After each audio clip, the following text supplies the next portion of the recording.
ओला दुष्काळ जाहीर करा, अन्यथा शिवसेनेचे ठिय्या आंदोलन. शिवसेना उद्धव बाळासाहेब ठाकरे पक्षाच्या वतीने गोपाळ माधवराव विखे, शिवसेना उपजिल्हाप्रमुख नंदकिशोर निमकर्डे, तालुका प्रमुख शेतकरी सेना अकोला यांच्या नेतृत्वात जिल्हा परिषद संजय अढाव, वैशालीताई हिंगोले, महिला आघाडी शहर प्रमुख तेल्लारा, गजानन मोरखळे, पुरुषोत्तम इंगोले पत्रकार यांच्या प्रमुख उपस्थितीत तेल्लारा तहसीलदार यांना तेल्लारा तालुक्यात ओला दुष्काळ जाहीर करण्यासोबतच अनेक मागण्यांचे निवेदन देण्यात आले.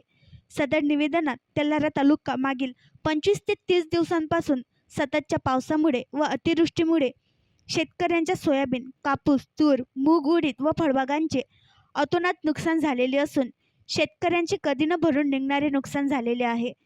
जुलै-ऑगस्टमध्ये सततच्या पावसामुळे सर्व पिकांची वाढ थांबल्यामुळे उत्पन्नात मोठ्या प्रमाणात घट झालेली असून शेतकरी हवालदिल झाला आहे. निराशावादी होऊन आत्महत्येकडे वळण्याची शक्यता नाकारता येत नाही. त्यामुळे तेल्लारा तालुका ओला दुष्काळ म्हणून तात्काळ जाहीर करून शेतकऱ्यांना भरीव नुकसान भरपाई जाहीर करावी. तसेच सोयाबीनच्या बोगस बियाण्यामुळे तालुक्यातील बऱ्याच शेतकऱ्यांच्या पिकाला फळधारणा झालेली नसून अशा कंपन्यांवर फौजदारी गुन्हा दाखल करून त्या शेतकऱ्यांना अतिरिक्त नुकसान भरपाई देण्यात यावी. तसेच झालेल्या नुकसानीची भरीव मदत तात्काळ शेतकऱ्यांच्या खात्यात जमा करण्यात यावी.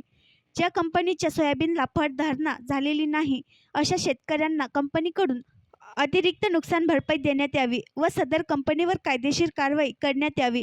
अधिसूचना काढून पीक विम्याची अग्रिम 25% तात्काळ शेतकऱ्यांच्या खात्यात जमा करण्यात. सातबाऱ्यावर सन 2023-24 मध्ये असलेल्या सोयाबीन व कपाशी पिकाच्या नोंदीनुसार सरसकट शेतकऱ्यांना अनुदानाचा लाभ देण्यात यावा. वरील सर्व मागण्या तात्काळ पूर्ण करण्यात याव्या, अन्यथा शिवसेना उद्धव बाळासाहेब ठाकरे शेतकरी सेना व शेतकरी आपल्या कार्यालयात ठिय्या आंदोलन करण्यात येईल असा इशारा देण्यात आला. यावेळी शेकडो शिवसैनिक शेतकरी उपस्थित होते. आणखी नवीन व्हिडिओ पाहण्यासाठी आमच्या देशमुख एक्सप्रेस न्यूज चॅनलला सबस्क्राईब करा, लाईक करा आणि शेअर करा.